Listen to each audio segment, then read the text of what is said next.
soluble vitamins. It is needed for the growth and repair of the body tissues. It helps the body to make collagen, an important protein in skin, cartilage, tendons, ligaments, and blood vessels.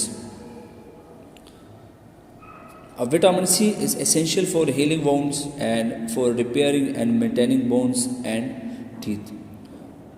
Vitamin C deficiency include drying, splitting of hair, inflammation and bleeding of gums, rough, dry and scaly skin, decreased wound healing, nose bleeding, and decreased ability to fight infection.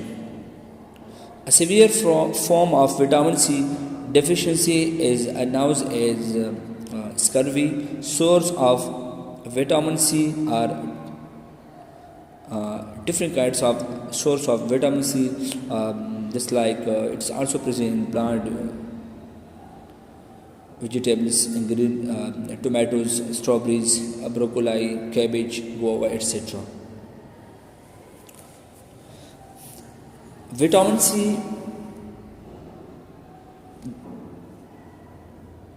it is water soluble vitamins.